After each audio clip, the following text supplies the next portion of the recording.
খেলা চলতেছে মেক্সিকোতে, জুয়া খেলতেছে সাভারে। খেলা চলে আমেরিকায়, জুয়া খেলে বিবাড়িয়ায়। সারা বছর দেখবেন যে নামাজের জন্য কোনোদিন ফজরে উঠে না, খেলা দেখার জন্য ঠিকই কিন্তু 3:30টায় উঠে বসে থাকবে।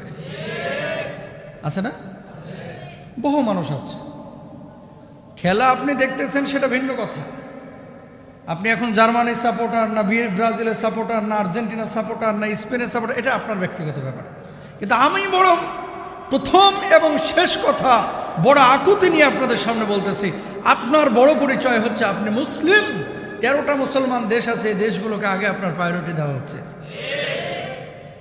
খেলা মূলত আমার মাকসাদ না। মাকসাদটা কোন পয়েন্ট আপনাকে বুঝতে হবে। পয়েন্টটা হচ্ছে সারা বছর আপনি ফজরে একদিনও জাগলেন না, কিন্তু খেলার দিন আপনি 3:30টায় উঠে বসে রইলেন। কথা কয় না কেন? বুঝেন নাই? সারা বছর 364 দিন আজান দিল মুয়াজ্জিন, কত সুন্দর করে আসসালাতু খায়রুম মিনান নাওম। একটা দিন আপনি বিছানা থেকে পিঠটাকে আলাদা করলেন না। আর আজান দেওয়া লাগে নাই, খালি ফিক্সচার দেখা যে আজকে খেলা অমুক দলের আছে, সকালবেলা উঠে বসে রয়েছে।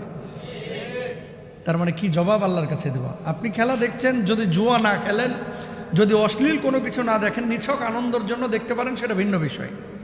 কিন্তু প্রথম কথা তখন যখন আপনি নামাজ ঠিক রাখছেন, আপনার ঈমান ঠিক আছে, আপনার আমল তাহজিব তামাদ্দুন ঠিক আছে, এরপরে চিত্ত বিনোদনের জন্য আপনি একটু দেখলেন, উঠে গেলেন, সেটা ভিন্ন বিষয়।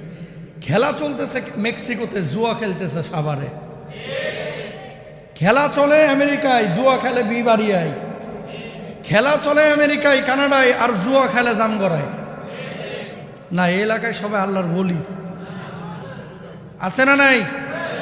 আছে। আমার যে মূল পয়েন্টটা, কপাল পোড়া। কি পোড়া? আরো জোরে বলেন, কি পোড়া? মদ জুয়া এগুলো কি জায়েজ নাকি না জায়েজ? না জায়েজ। আল্লাহ রাব্বুল আলামিন এর জন্য বলেছেন, ইয়াসআলুনাকা আনিল খামরি ওয়াল মাইসির কুল ফীহিমা ইসমুন কাবীরু ওয়া মানাফিউ লিন-নাস। মদ এবং জুয়া সম্পর্কে জিজ্ঞেস